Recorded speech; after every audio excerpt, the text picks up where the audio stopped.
Assalamualaikum warahmatullahi wabarakatuh. Perkenalkan, nama saya Enanam dengan NIM C1C022158. Di sini saya akan mempresentasikan materi akad musyarakah dengan dosen pengampu Bapak Dr. Wirmi Eka Putra SMSI.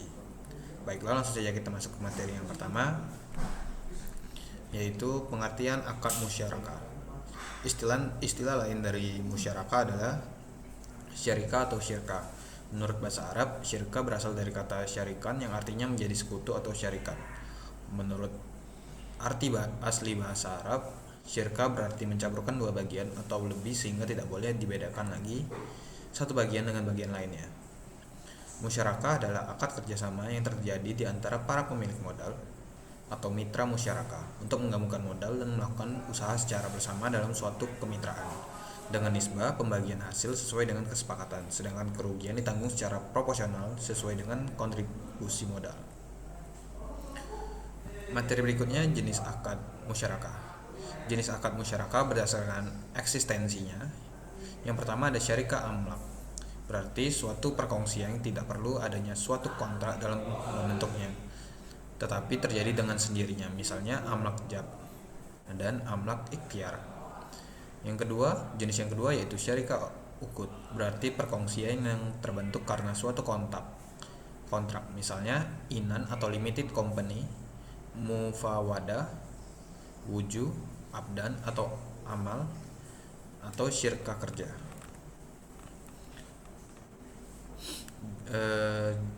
Jenis akad musyarakah berdasarkan kontribusi dana investasi. Yang pertama ada musyarakah permanen, adalah musyarakah dengan ketentuan bagian dana. Setiap mitra ditentukan saat akad dan jumlahnya tetap hingga akhir masa akad. Menurut PSAK nomor 106 par 04. Yang kedua, musyarakah menurun atau musyarakah mutanakisah adalah musyarakah dengan ketentuan bagian dana salah satu mitra akan dialihkan secara bertahap kepada mitra lainnya sehingga bagian dananya akan menurun, dan pada akhir masa akad mitra lain tersebut akan menjadi pemilik penuh usaha musyarakah tersebut. Menurut PSAK nomor 106 par 04. Materi berikutnya, dasar syariah akad musyarakah. Yang pertama adalah Al-Quran. Jikalau saudara-saudara itu lebih dari seorang, maka mereka bersekutu dalam yang sepertiga itu. Menurut Quran surah An-Nisa ayat 12. Dasar yang kedua, hadis dari Abu Hurairah yang dirafakan kepada Nabi SAW bahwa Nabi SAW bersabda, sesungguhnya Allah Subhanahu wa Ta'ala berfirman, aku adalah pihak ketiga antara dua orang yang bersifat selama salah satu pihak tidak mengkhianati pihak yang lain. Jika salah satu pihak telah berkhianat, aku keluar dari mereka. Menurut hadis riwayat Abu Daud dari Abu Hurairah.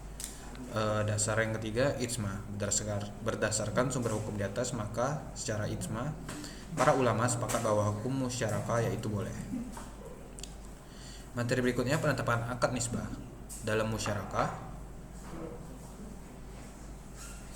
Yang pertama ada pembagian keuntungan proporsional atau sesuai modal. Dengan cara ini keuntungan harus dibagi di antara mitra secara proporsional sesuai modal yang disetorkan. Misal mitra A setor modal lebih besar daripada mitra B, maka akan mendapatkan keuntungan lebih besar. Maka tanpa memandang apakah jumlah pekerjaan yang dilaksanakan oleh para mitra sama atau tidak sama, pembagian keuntungan tidak proporsional dengan modal. Dengan cara ini, dalam penentuan nisbah yang dipertimbangkan bukan hanya modal yang disetorkan, tapi juga tanggung jawab. Pengalaman, nisbah biasa ditentukan sama untuk setiap mitra 50-50 atau berbeda 70-30 misalnya, atau proporsional dengan modal masing-masing mitra. Materi berikutnya, perlakuan akuntansi. Menurut PSAK 106. Perlakuan akuntansi untuk transaksi musyarakah akan dilihat dari dua sisi pelaku, yaitu mitra aktif dan mitra pasif. Yang dimaksud dengan mitra aktif adalah mitra yang mengelola usaha musyarakah, baik mengelola sendiri ataupun menunjuk pihak lain untuk mengelola atas namanya. Sedangkan mitra pasif adalah pihak yang tidak ikut mengelola usaha atau biasanya adalah lembaga keuangan. Sekian presentasi dari saya akhiri. Wassalamualaikum warahmatullahi wabarakatuh.